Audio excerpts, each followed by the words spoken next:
Good morning, everybody, and Hazak Baruch. Thank you for joining us on this lovely Tuesday morning as we are studying together Parashat Terumah, the building of the house of God. Thank you again for today's sponsor. Today's class was sponsored anonymously for the Refuah Shlema of all Am Yisrael. We should hear good news very, very soon. Hashem should bless our sponsor with continued happiness and success and growth. Amen. If anybody would like to sponsor a class, you can please email us info@ejsny.org. Okay, Rabotai, we are studying together this week the building of the Mishkan, the building of the house of God, and that is what our parasha deals with in one sentence. Terumah deals with the building of the house of God, which is the house, it's the vessels inside and everything in it. It's the commandment of the building of the Mishkan. Now we know that we had two different types of houses for God. There was the Mishkan, that was there's the Mishkan that we had, and then there was the Bet HaMikdash. What's the difference between the Mishkan and the Bet HaMikdash? The Mishkan was what we had in the desert. It was portable, it was small, it was movable, it was we could build it up and take it down very easily, assemble and disassemble. That was the Mishkan. The Bet HaMikdash was permanent. It was a building. It's not going anywhere, and it wasn't intended to go anywhere. That is where all along when we moved into Israel, eventually King Solomon, Shlomo HaMelech, he built the Bet HaMikdash, and he built it in Jerusalem, and that is the term Bet HaMikdash. So we have in the desert the portable one, and we have in Israel the permanent one. The names, of course, were different. In Israel, it was called the Bet HaMikdash.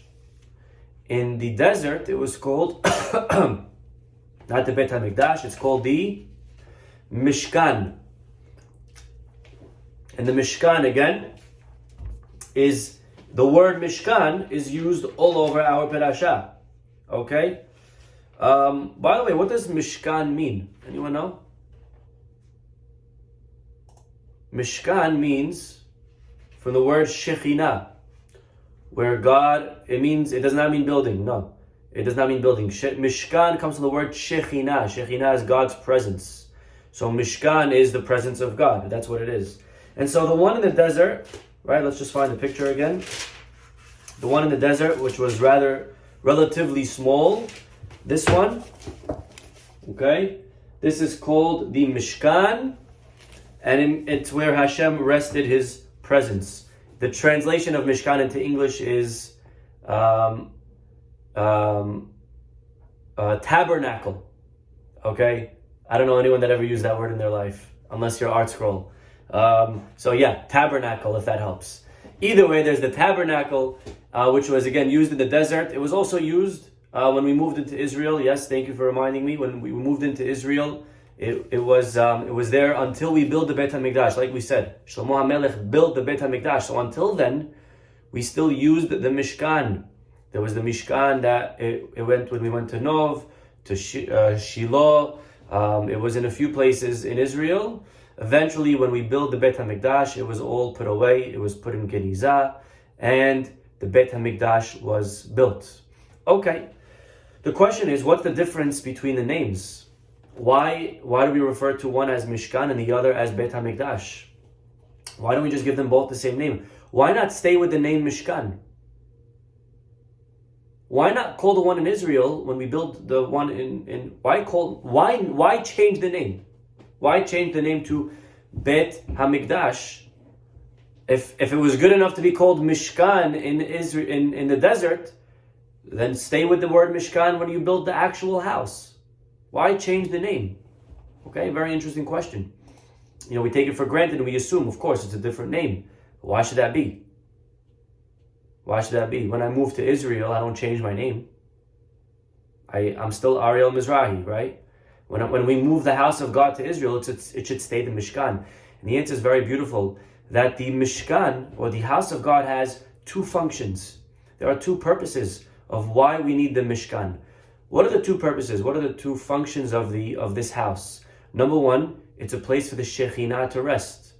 It's a place for the presence of God to come down and to rest. That's one reason of why we need it.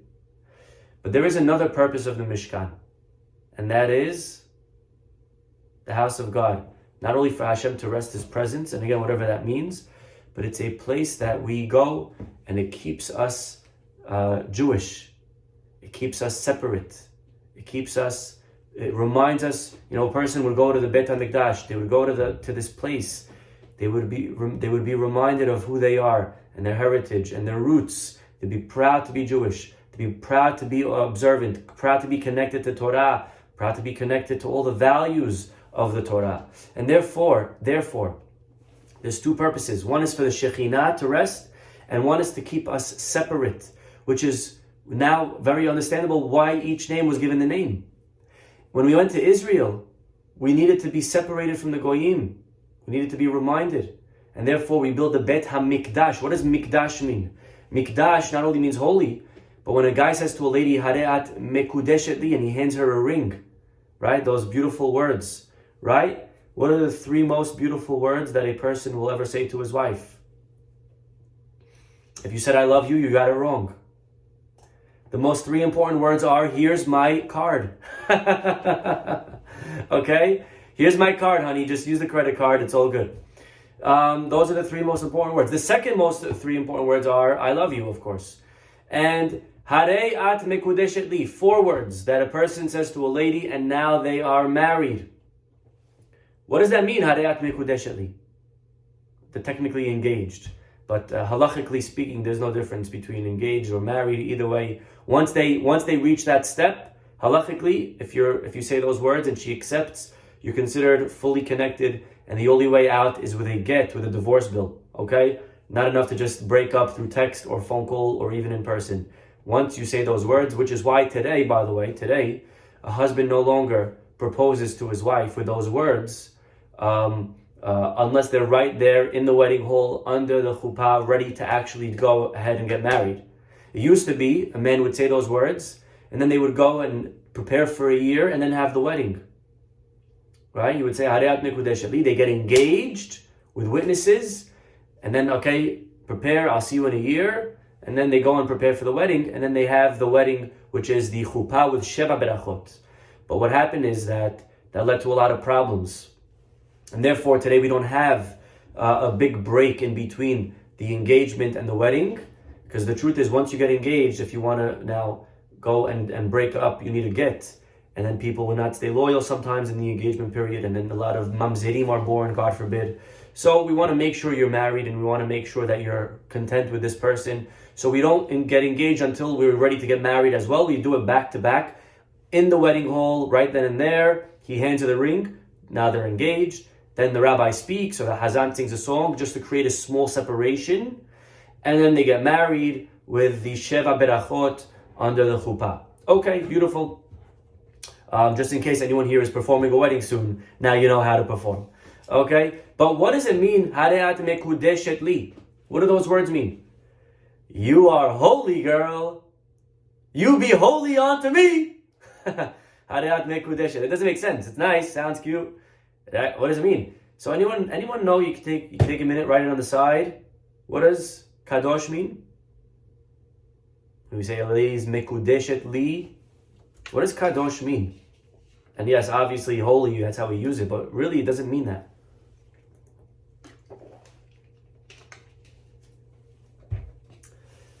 Kadosh means very good, Nina. It means separate, right? Separate, designated, right? When we say that God is Kadosh, that's what it means. We mean He's separate. He's his own league, right? When we say that a lady is mekudeshet, before she was part of the whole pool of girls, and she could marry whoever she wants, and now she is designated. She is separate. She becomes one with this husband. Okay? That's what mekudeshet, hareat mekudeshet li. Will you be not so much sanctified unto me, but will you be separated for me? And therefore the Beit HaMikdash served that function, to separate. Mikdash, kadosh, mekudeshet. It separated us from the world. It made sure that we stayed with our identity, Jewish, etc. Once we went, that's what we needed when we went to Israel. When we were in the desert, we didn't need that. Remember, in the desert, we had the clouds of glory. In the desert, we were in love, and we were with God, and we were in this bubble. We were separate anyways. So the purpose of the Mishkan was not to separate us. We had that. The purpose of the Mishkan was for God's presence, and therefore, hence the name Mishkan. So again, it's beautiful to see how the two different names that we use interchangeably, Mishkan, Bet HaMikdash, but actually the words were thought out and they are on purpose. Okay, there is one problem, and that is as follows. In the beginning of our parasha, when God commands Moshe to build the Mishkan, the commandment begins with the words, in chapter 25, right after God says what the materials should be, what to gather from the people, the gold and the copper and the silver, the turquoise, purple, scarlet wool, linen, and goat hair, red-dyed ram skins, tachash skins, acacia wood, oil for illumination, spices for the anointment, aromatic incense, shoham stones, stones for the setting, ephod, and the breastplate. Okay, you memorized all of that? Good. And now, God says, with all of that, they shall make a sanctuary for me. Now, if you had to take a guess, how would God say that in Hebrew? Because the Torah was not written in English, it was written in Hebrew, right? So how would he say those words? Make a sanctuary for me. Make for me a, fill in the blank, make for me a, one word. Mishkan. Not what it says though, I'm sorry to tell you. It does not say Ve'asuli Mishkan. It says, Pasuk 8, Ve'asuli Mikdash. Make for me a Mikdash. And of course, if you hear, everybody's minds are blown. What's going on? How'd you get to Mikdash? Bet HaMikdash is not till we get to Israel, which separates us. Here it's all about the Mishkan. The word Mishkan is used all over the Parashah. All of a sudden, right in the beginning, Hashem decides to call it a Mikdash. That's a big curveball. Again, you just look throughout the Parashah, and every time it's talking about it.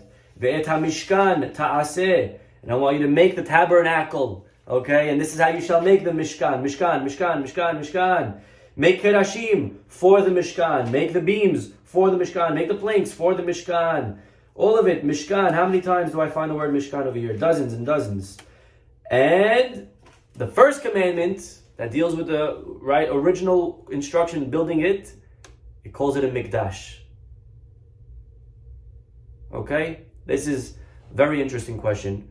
And Rabbi Bernstein gives a couple of beautiful answers. Rabbi Emmanuel Bernstein, if you don't know who he is by now, then that means you're a newcomer to our class. Baruch Hashem, we have been learning a lot from him this year. Amazing sources and classes. Again, if you are interested and if you have the time, definitely go listen to his classes. They are beautiful. And his website is Journeys in Torah. He has essays that are written, and he also has audio classes. Okay, journeysintorah.com. Beautiful stuff from Rabbi Bernstein. So here he is, and he says a couple of answers. First of all, what is the source that we're supposed to build a Bet HaMikdash? You know, we assume that when we go to Israel, we're supposed to build one. But where does it say that in the Torah? We know that there are 613 mitzvot, right? Tariag mitzvot. Where does it say in the Torah to build a Bet HaMikdash? So it's very interesting. There is no actual verbiage of build me a Bet HaMikdash. The wording is going to be found all the way in Perashat Re'eh, when God says to build about all the sacrifices. The pasuk says, Shama tavi'u. And when you have the house of God, it is to there that you shall bring all of your offerings, all of your sacrifices. And over there, it's very subtle, but that's the pasuk. It's there that you shall bring all of your sacrifices. So that is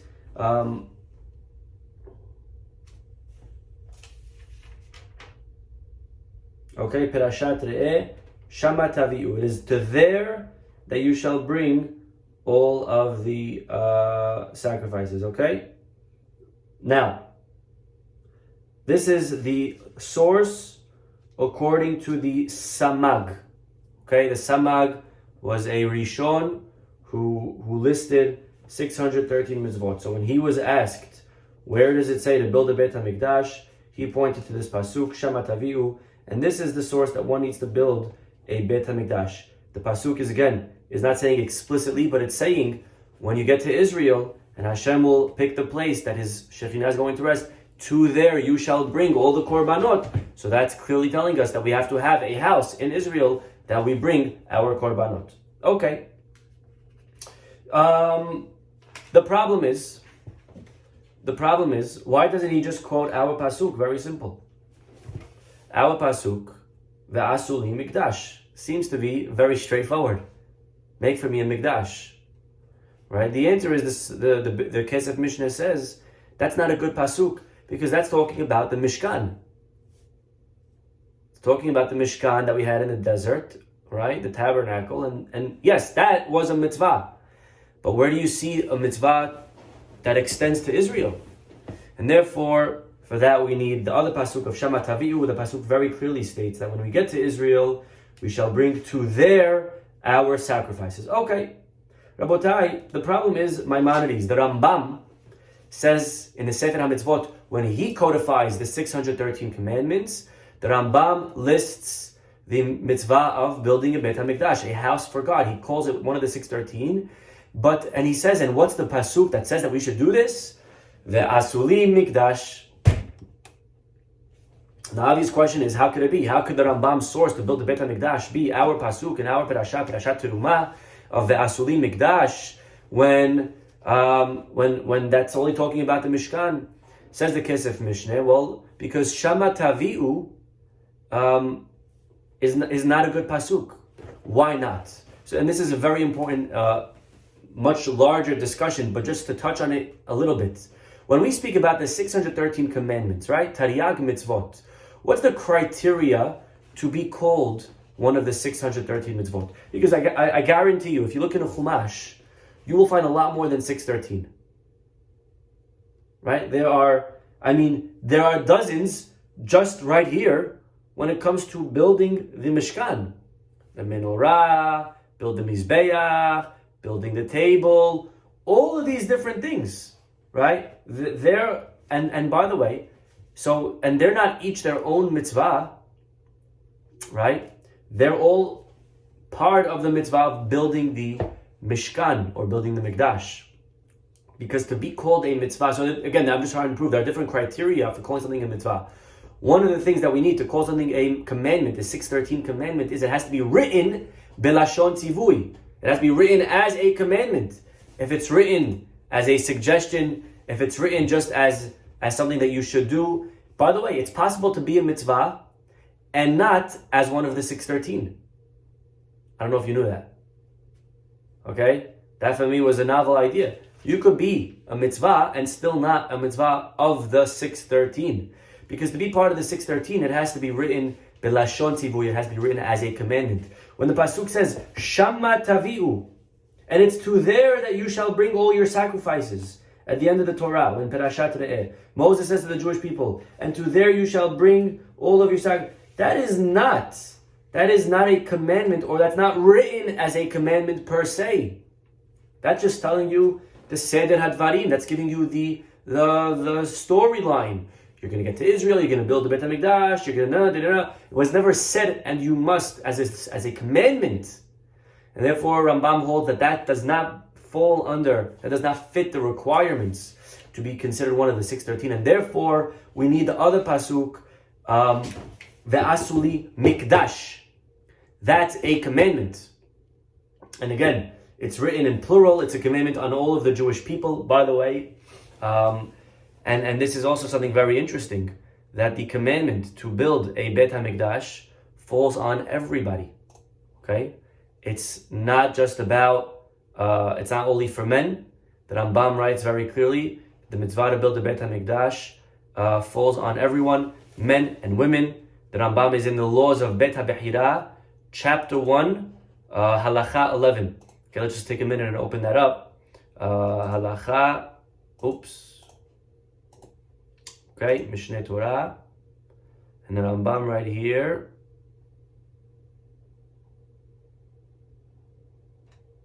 In the laws of Avodah, he speaks about the laws of service of God. He speaks about the house of God.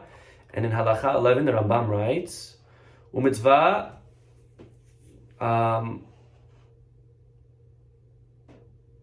halacha 12 over here it is. En bonin bet hamikdash balayla. We don't build it at nighttime. Like it says, ubiyom hakim et hamishkan. The pasuk emphasizes daytime, okay? Ubiyom, in the day, okay? Fine. And hakol hayavin libnot. Everyone's obligated to build and to help with themselves, either their time, either their money, either their influence, either their talents, their hands, whatever it is.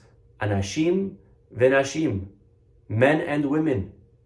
Mikdash hamidbar, just like building the Beit HaMikdash or in the Midbar, in the desert, which was called the Mishkan. Just like there, the pasuk says, "Vayavo ha'nashim al ha'nashim," men and women came together. So too, when the Beit HaMikdash in Israel is built, it will be men and women together. This is a mitzvah that falls on everybody. There is a very interesting question, by the way, over here. We know that women are exempt from, positive time-bound mitzvot. Women are exempt. For example, who could think of one? Right off the top of your head, what's a mitzvah that women are exempt from because it's time-bound? Positive time-bound. Tefillin.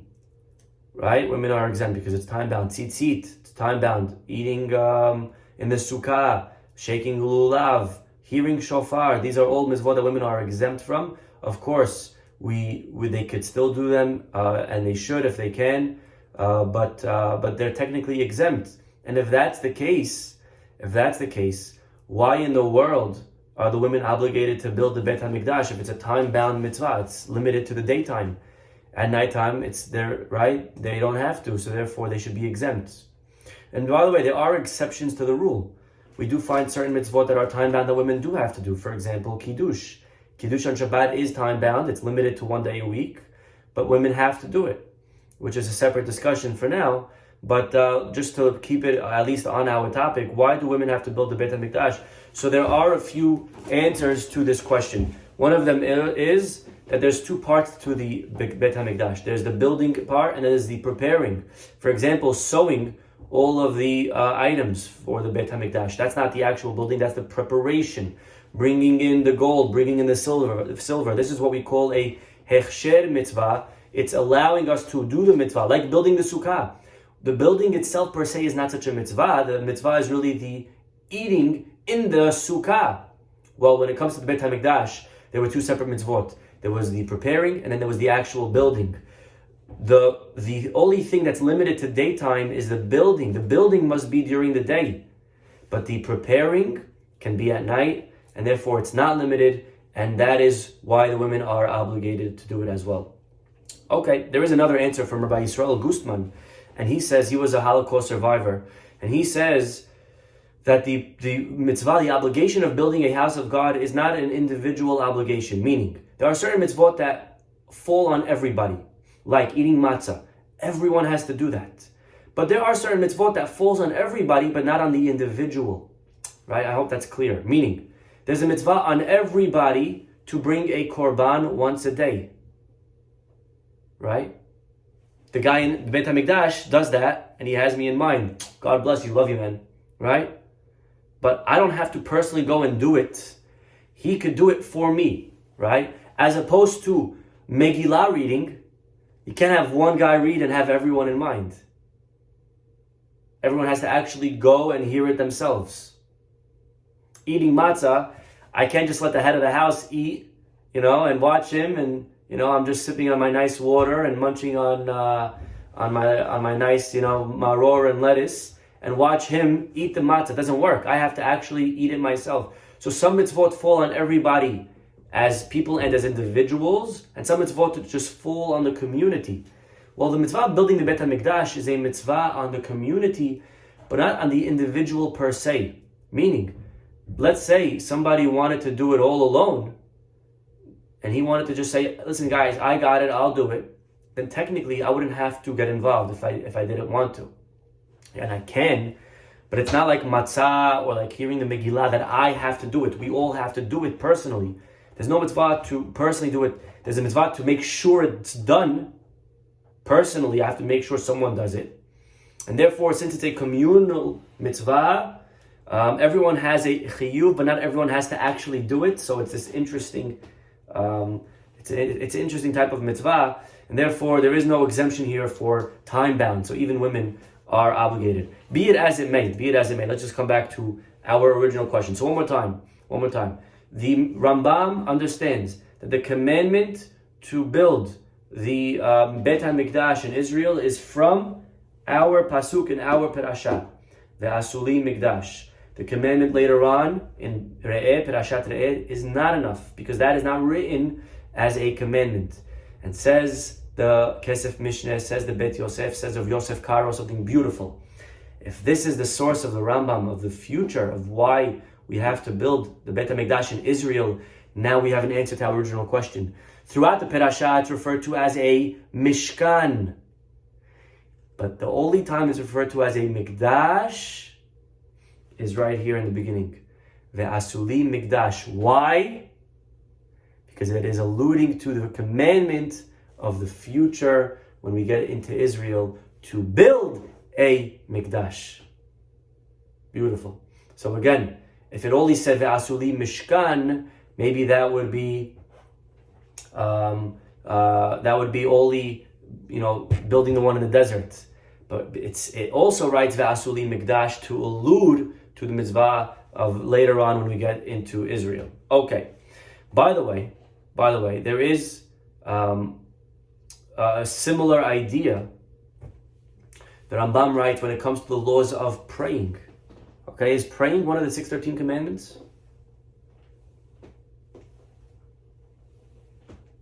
100%. According to Rambam, Maimonides, it's a mitzvah deoraita. It's one of the 613. Okay? Now, the idea of praying 3 times a day and what to say and, all the details, that maybe is not. But the idea of praying and connecting to God once a day, that's a mitzvah deoraita. What pasuk? So actually Rambam quotes 2 psukim. He quotes a pasuk from last week's parasha, which says Va'avadtem, that we should serve God. But he also quotes a pasuk that we say every day in Shema, Ulovdo bechol levavchem, which means we have to serve God with all of our heart. How do you serve God with your heart? When you shake lulav, you're using hands. When you eat matzah, you're using your mouth. Every mitzvah, you're using a part of your body. Ears, eyes, I don't know, whatever. But the pasuk seems to be saying there's a way to serve God in your heart. Well, which mitzvah is that? Prayer. Prayer is in the heart. And that's the source of praying. Mitzvah deoraita every day, ulov do bechol levavchem. But very interestingly, the Rambam doesn't quote that pasuk alone. The Rambam needs another pasuk, which is from last week's parasha. We said, Va'avadtem et Hashem. We have to serve Hashem. But why is that pasuk alone not enough? The answer is because it doesn't say how to serve Hashem. When maybe serve Him means to shake a lulav, like we said, or to serve Him. So I need the second pasuk of ulovdo bechol levavchem, to serve Him with your heart. That tells me, heart, that's prayer. The first pasuk, Va'avadtem, doesn't say heart. So I need the first pasuk and then I need the second pasuk. But one second, time out. So just the second one alone should be enough. Because that has the heart and that has the word serve. And the answer is, but it doesn't say it as a commandment. It just says, and you shall serve, but not as a commandment. And therefore, Maimonides needed the first pasuk in last week's parasha, which was written as a command, and therefore we know the mitzvah of 1 of 613 is to serve Hashem. Beautiful. So this answers our question. This is one answer. Why it says Ve'asuli Mikdash. Interestingly, there is another answer to this question that's given by the Rambam himself. Although we are trying to say this answer in the Rambam, but the Rambam himself gives another answer to the question of why the pasuk says Ve'asuli Mikdash as opposed to Ve'asuli Mishkan. If I were to ask you how many mitzvot are there in our parasha, try counting. How many of the 613 are in our parasha? Building the Mizbeach, building the table, building the menorah, building the ark, building all the different buildings. all these commandments to Moses.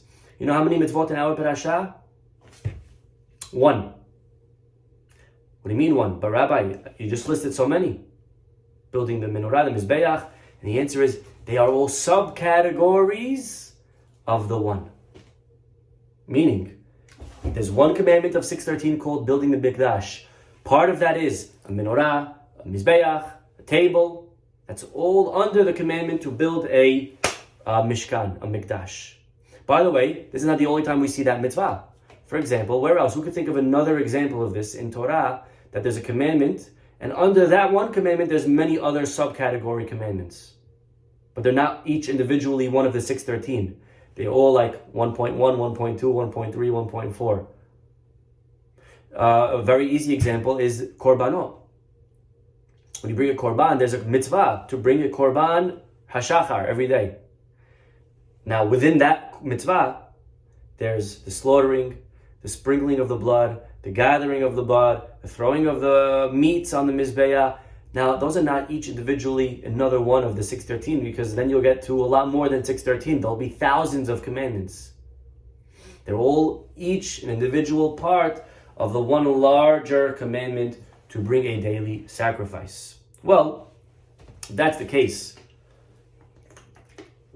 which comes out that the 613 commandments are not the only commandments. They are, maybe more precise, 613 categories of commandments. But each one could have subcategories. Okay? And if that's the case, the pasuk maybe is saying Ve'asulim Mikdash, not Ve'asulim Mishkan. Why? Mishkan is limited to the house. But what about the ark? What about the menorah? What about the mizbeach? All of these, if you said Mishkan, maybe I wouldn't know that it's included. Mikdash is the more universal term to include all of the vessels that are in it. And therefore, that's the Rambam's opinion of why it says Ve'asuli Mikdash and not Ve'asuli Mishkan. Okay, so two beautiful answers to our question. One final point for today, Rabotai, and that is as follows. The idea of having a Beit HaMikdash, and the Rambam writes in Halacha, the Gemara says in Masechet Shavuot, that one would be allowed to, if they wanted, to expand the dimensions of the Beit HaMikdash, to expand the territory of the Beit HaMikdash. But to do so, you need 4 things. Okay? Aside from money, of course. You need 4 things if you want to expand the Beit HaMikdash property. You need a king, you need Kohen Gadol, high priest, you need a Navi, a prophet, and you need the Urim Vetumim. The Urim Vetumim are the things that, it's the breastplate that was written, the 12 stones that the Kohen Gadol would use to inquire questions of God. And the Gemara wants to know, well, where does it say? Who said that you need these 4 things? The Gemara says, well, very simple. The Pasuk says, in our parasha, that when you build the Mishkan, it says, and I want you to do it, Vechen ta'asu. Take a look at Pasuk number 9, the next Pasuk. God says to Moshe, Kechol asher ani mar'e otecha. Everything that I'm showing you, et tavlit Mishkan, the form of the tabernacle, the form of the vessels, I want you to do. And the Pasuk then says 2 very odd words. Even though odd is an even though 2 is an even number, there are 2 odd words. Vechen ta'asu. And so shall you do. Okay, so Rabbi, could you read the Pasuk again? Yeah. And I want you to do everything that I just told you. And so shall you do. Now, I mean, if there has ever been redundancy in our Torah, this is it. Okay, this is clearly 2 unnecessary words. Do everything that I just told you, and so shall you do. And those 2 words, Vechen ta'asu, are obviously superfluous. Says the Gemara in Masechet Shavuot, they are not redundant. They are telling us, Vechen ta'asu, and so shall you do in the future. Build it now, and if you ever want, you could also build it in the future. Well, in the future, you're going to need the same things that were there present in the first one. In the first one, you had Moshe and you had Aharon. Aharon was the Kohen Gadol, Moshe was the king, and Moshe was the prophet. Well, Aharon was also a prophet. So you had the prophet, the king, and the Kohen Gadol, the high priest. Rabotai, what's missing from this list? What was not present when the Mishkan was built? There was no Urim Vetumim. There was no breastplate yet. That wasn't even commanded yet. That's commanded in next week's parasha, Perashat Tetzaveh. Next week, God commands him about the clothing. And it's over there that we will find the commandment to build the Choshen. Take a look. Okay? That is the commandment, but it's not even here. So how could you tell me, well, whatever was present the first time shall be present the next time around? And the first time around you had Moshe, you had Aharon, so you had the king, you had the Navi, you had the high priest. Okay, so maybe those three are the things that I should need, and I'll have them in the future. But to command that I should have also the Urim and Tumim, the breastplate, when I did not have that the first time around, why is there a requirement? And this answer this question is posed by Tosafot on the Gemara. I mean, this list is the Gemara requires the breastplate, but it's not present in the Mishkan, so why should it need to be present in the future? And the answer that's given by the Meshech Chochmah is profound, and he says as follows. And again, we are able to sometimes see the brilliancy of these rabbis, how much they had in their minds. They had a grasp of everything not just the written Torah, but the Torah Shebe'al Peh. And when they had a question, it's like they had every single page of Gemara open in front of them, and they were just like scan, and they were just like so beautiful to see how it was like this, the amount of Torah that they knew and they memorized and they studied to be able to answer such a question. Look at what he pulls together for this question. Says the Meshech Chochmah, well, first we have to go to a Yerushalmi, not Bavli, Yerushalmi. Again, Talmud Bavli was written in Iraq. Talmud Yerushalmi was the Gemara that was written in Jerusalem. Okay? They did not have Wi-Fi back then. They didn't have internet. They didn't have Zoom. So they couldn't talk to each other from Jerusalem to Iraq. Therefore, the people in Jerusalem were writing their own Gemara. The people in Iraq were writing their own Gemara, and they never met. And therefore, we have two different Gemarot today. Most people study the Talmud Bavli, the Iraqi one, because it's longer, it has more information, etc. And it went it outdated the other one. It went into, I think, another couple hundred years more of information. But be it as it may, the Talmud Yerushalmi is still very valuable. It still has important information that is not found in the Bavli. The Talmud Yerushalmi has a machloket between Tana Kama and Rabbi Yehuda. Tana Kama is Rabbi 1. We don't know his name. It just is the first rabbi, we call him. So we have a machloket between the first rabbi and Rabbi Yehuda. The first rabbi says that the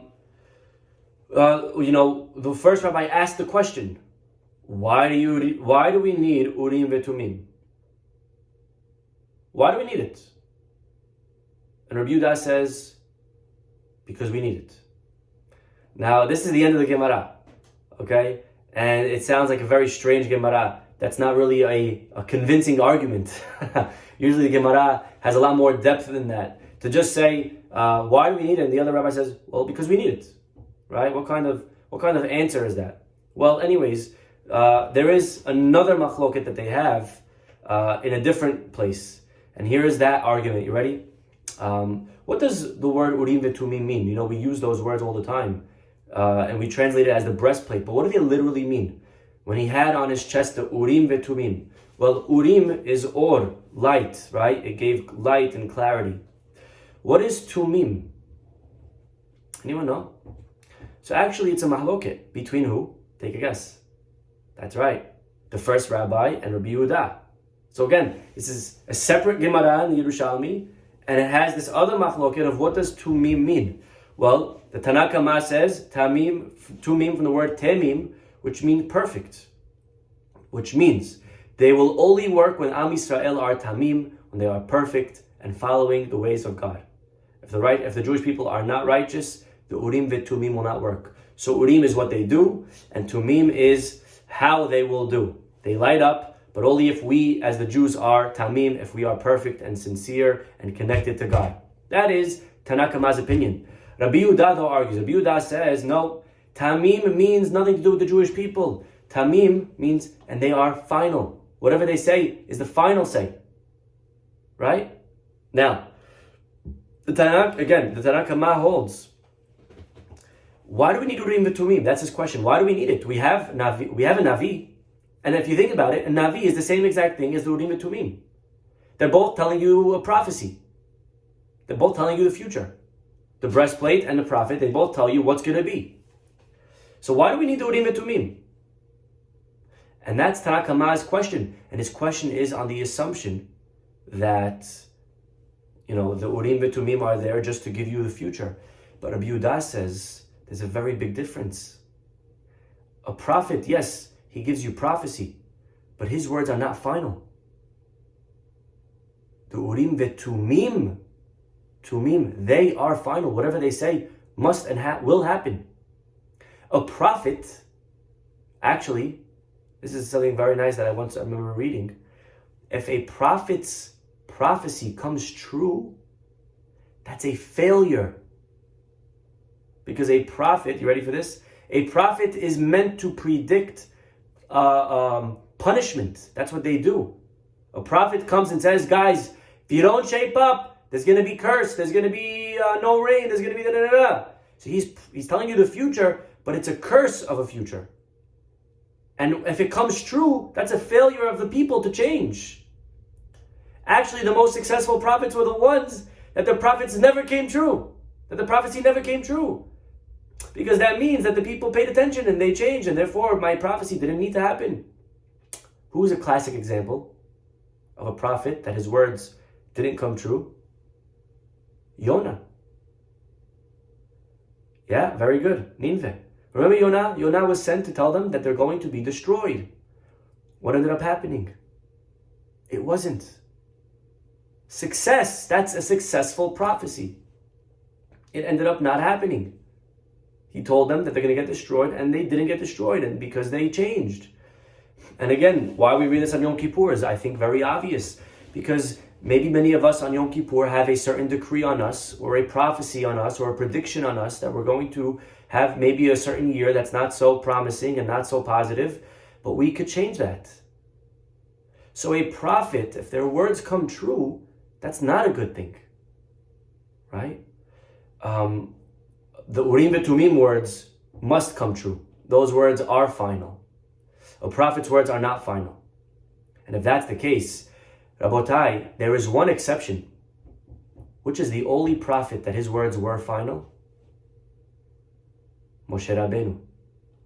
Because Moshe Rabbeinu, his level of prophecy was very different from every other prophet.